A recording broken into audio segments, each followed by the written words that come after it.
وَلَقَدْ أَهْلَكْنَا الْقُرُونَ مِنْ قَبْلِكُمْ لَمَّا ظَلَمُوا وَجَاءَتْهُمْ رُسُلُهُم بِالْبَيِّنَاتِ وَمَا كَانُوا لِيُؤْمِنُوا كَذَلِكَ نَجْزِي الْقَوْمَ الْمُجْرِمِينَ ثُمَّ جَعَلْنَاكُمْ خَلَائِفَ فِي الْأَرْضِ مِنْ بَعْدِهِمْ لِنَنْظُرَ كَيْفَ تَعْمَلُونَ۔ اور ہم نے تم سے پہلے بہت سے گروہوں کو ہلاک کر دیا ہے جبکہ انہوں نے ظلم کیا، حالانکہ ان کے پاس ان کے پیغمبر بھی دلائل لے کر آئے، اور وہ ایسے کب تھے کہ ایمان لے آتے؟ ہم مجرم لوگوں کو ایسی ہی سزا دیا کرتے ہیں۔ پھر ان کے بعد ہم نے دنیا میں بجائے ان کے تم کو آباد کیا تاکہ ہم دیکھ لیں کہ تم کس طرح کام کرتے ہو۔ سامعین، اب ان آیتوں کی تفسیر سماعت کیجیے۔ دنیا دار ظالم لوگ ہیں۔ اللہ تعالیٰ نے خبر دی ہے کہ سابقہ رسول جب ان کافروں کے پاس بین دلائل اور واضح براہین لے کر آئے تھے اور انہوں نے تکذیب کی تھی یعنی جھٹلایا تھا تو کیسے ہلاک کر دیے گئے تھے۔ پھر اللہ پاک نے ان کے بعد اس قوم کو پیدا کیا اور ان کے پاس اپنا ایک رسول بھیجا ہے، اور دیکھنا چاہتے ہیں کہ یہ بھی اپنے رسول وقت کی بات سنتے ہیں یا نہیں۔ چنانچہ صحیح مسلم میں رسول اللہ صلی اللہ علیہ وسلم کا فرمان ہے کہ دنیا بڑی شیرین اور بڑی سرسبز ہے۔ اب اللہ تعالیٰ نے دنیا میں تم کو سابقہ قوم کا جانشین بنایا ہے تاکہ دیکھیں کہ تم کیسا عمل کرتے ہو۔ چاہیے کہ دنیا کی ناجائز خواہشات سے الگ تھلگ ہی رہو، اور بڑی بات یہ ہے کہ عورتوں سے بہت محتاط رہو، کیونکہ پہلا فتنہ جو بنی اسرائیل پر آیا وہ عورتوں کا فتنہ تھا۔ ایک دفعہ عوف ابن مالک رضی اللہ عنہ نے ابو بکر رضی اللہ عنہ سے اپنا خواب بیان کیا کہ گویا ایک رسی آسمان سے لٹکی ہوئی ہے۔ رسول اللہ صلی اللہ علیہ وسلم نے اس کو کھینچ لیا، پھر وہ آسمان سے معلق ہو گئی یعنی لٹک گئی۔ تو اب ابو بکر رضی اللہ عنہ نے کھینچ لیا، پھر لوگ ممبر کے اطراف اس کو ناپنے لگے، اور عمر رضی اللہ عنہ کے ناپ میں وہ ممبر سے 3 ہاتھ لمبی نکل آئی۔ وہاں عمر رضی اللہ عنہ بھی تھے۔ عمر رضی اللہ عنہ نے سن کر کہا، ارے تمہارا خواب چھوڑو بھی، کہاں کا خواب اور ہمیں اس سے کیا واسطہ؟ لیکن جب عمر رضی اللہ عنہ خلیفہ ہوئے تو عوف رضی اللہ عنہ سے کہنے لگے، عوف تم اپنا خواب تو سناؤ۔ عوف رضی اللہ عنہ نے کہا، اب خواب کی کیا پڑی ہے، آپ نے تو مجھے اس کے سنانے پر جھڑک دیا تھا۔ عمر رضی اللہ عنہ نے کہا، اللہ تمہارا بھلا کرے، میں ہرگز یہ نہیں چاہتا تھا کہ تم خلیفہ وقت ابو بکر صدیق رضی اللہ عنہ کی موت کی خبر انہیں پہنچاؤ۔ پھر عوف رضی اللہ عنہ نے خواب بیان کیا، حتیٰ کہ جب یہاں تک پہنچے کہ لوگ ممبر تک 3 ہاتھ اسے ناپنے لگے تو عمر رضی اللہ عنہ نے کہا کہ ایک تو ان 3 میں سے خلیفہ تھا یعنی ابو بکر رضی اللہ عنہ، اور دوسرا وہ جو اللہ کے معاملے میں کسی کی ملامت و ناراضی کی پرواہ نہیں کرتا، اور تیسرے ہاتھ پر اختتام کا مطلب یہ ہے کہ وہ شہید ہوگا۔ عمر رضی اللہ عنہ نے کہا، اللہ تعالیٰ کے فرمان ثم جعلناکم خلائف فی الارض من بعدہم لننظر کیف تعملون، اب ہم تم کو خلیفہ بناتے ہیں اور دیکھتے ہیں کہ تم کیسا عمل کرتے ہو۔ چنانچہ اے عمر، اب تمہیں خلیفہ بنایا گیا ہے تو کسی بھی کام کے کرتے وقت خوب سوچ لو کہ کیا کر رہے ہو۔ لومۃ لائم سے نہ ڈرنے کا ذکر جو عمر رضی اللہ عنہ نے کیا وہ اللہ کے احکام کے بارے میں تھا، اور لفظ شہید سے عمر رضی اللہ عنہ کی مراد یہ تھی کہ میرے لیے شہادت مقدر ہے، اور اس وقت ہے کہ سارے لوگ میرے فرما بردار ہوں گے۔ یہ روایت تفسیر ابن جریر طبری میں ہے۔ وَإِذَا تُتْلَى عَلَيْهِمْ آيَاتُنَا بَيِّنَاتٍ قَالَ الَّذِينَ لَا يَرْجُونَ لِقَاءَنَا ائْتِ بِقُرْآنٍ غَيْرِ هَذَا أَوْ بَدِّلْهُ قُلْ مَا يَكُونُ لِي أَنْ أُبَدِّلَهُ مِنْ تِلْقَاءِ نَفْسِي إِنْ أَتَّبِعُ إِلَّا مَا يُوحَى إِلَيَّ إِنِّي أَخَافُ إِنْ عَصَيْتُ رَبِّي عَذَابَ يَوْمٍ عَظِيمٍ قل لو شاء الله ما تلوته عليكم ولا أدراكم به فقد لبثت فيكم عمرا من قبله أفلا تعقلون۔ اور جب ان کے سامنے ہماری آیتیں پڑھی جاتی ہیں جو بالکل صاف صاف ہیں تو یہ لوگ جن کو ہمارے پاس آنے کا کھٹکا نہیں ہے یوں کہتے ہیں کہ اس کے سوا کوئی دوسرا قرآن لائیے یا اس میں کچھ ترمیم کر دیجئے۔ آپ اے نبی ان سے یوں کہہ دیجئے کہ مجھ سے یہ نہیں ہو سکتا کہ میں اپنی طرف سے اس میں ترمیم کر دوں یعنی رد و بدل، بس میں تو اسی کا اتباع کروں گا جو میرے پاس وحی کے ذریعے سے پہنچا ہے، اگر میں اپنے رب کی نافرمانی کروں تو میں ایک بڑے بھاری دن کے عذاب کا اندیشہ رکھتا ہوں۔ آپ اے نبی یوں کہہ دیجئے کہ اگر اللہ کو منظور ہوتا تو نہ تو میں تم کو وہ پڑھ کر سناتا اور نہ اللہ تعالیٰ تم کو اس کی اطلاع دیتے، کیونکہ اس سے پہلے بھی تو ایک بڑے حصے عمر تک تم میں رہ چکا ہوں، پھر کیا تم اتنی عقل نہیں رکھتے؟ سامعین، اب ان آیتوں کی تفسیر سماعت کیجئے۔ شریعت ساز اللہ تعالیٰ ہیں، کسی نبی کو بھی ترمیم یعنی رد و بدل کا اختیار نہیں۔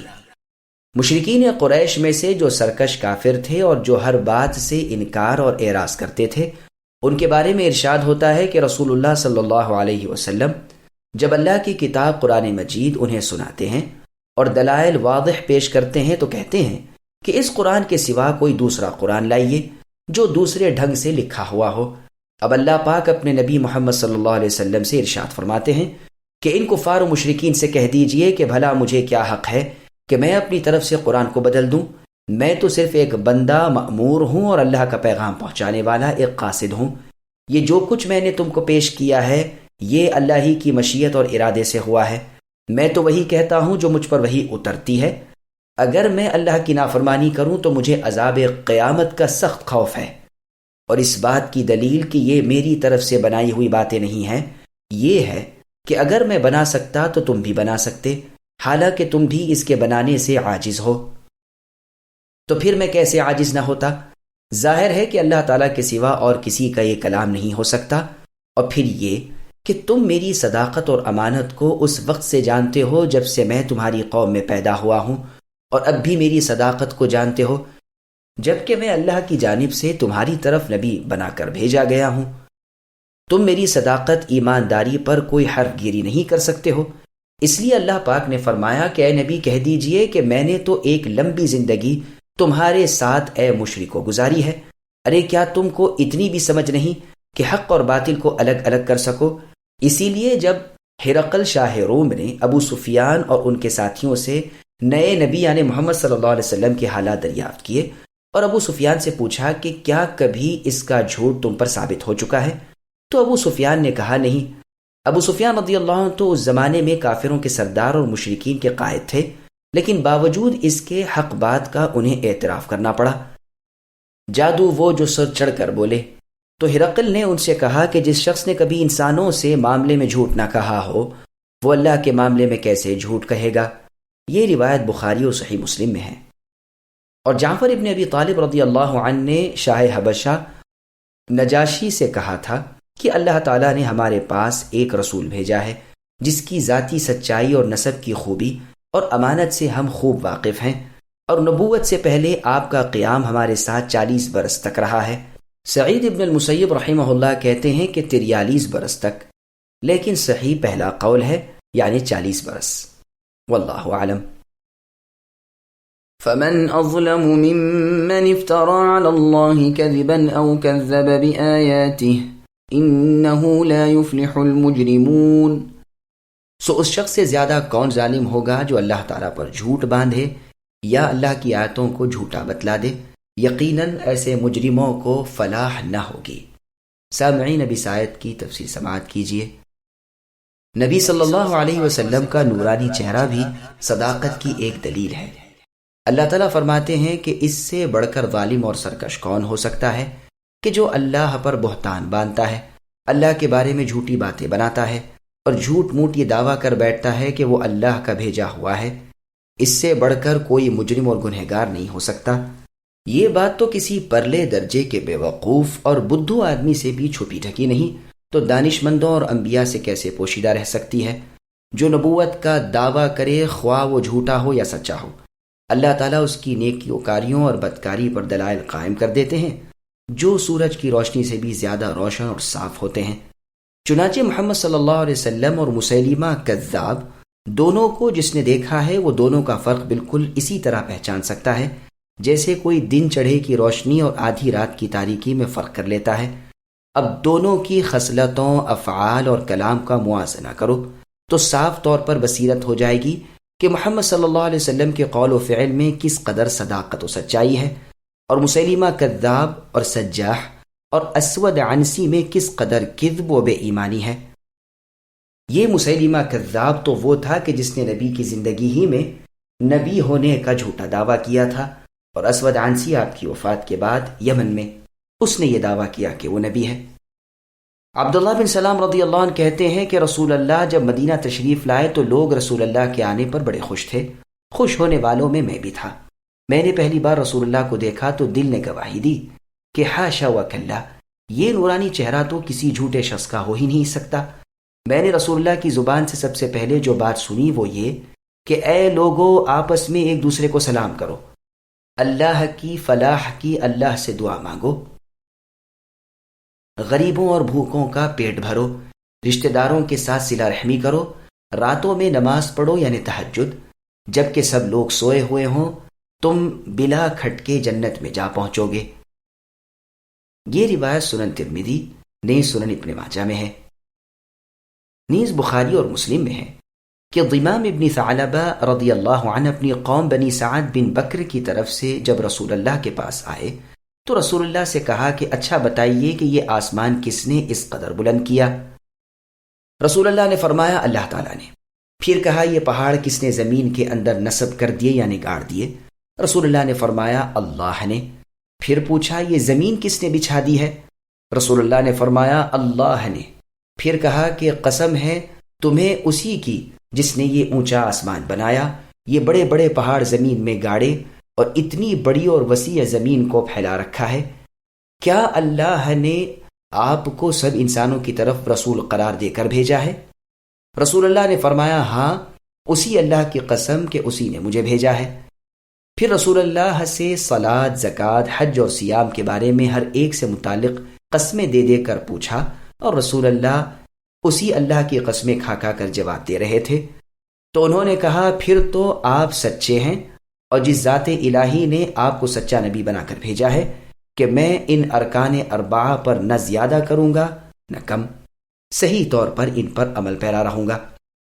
چنانچہ اس قدر تعمیل اس کے لیے کافی ہوگی، اور وہ نبی صلی اللہ علیہ وسلم کی صداقت پر ایمان لے آیا، کیونکہ اس نے شواہد اور دلائل پا لیے تھے۔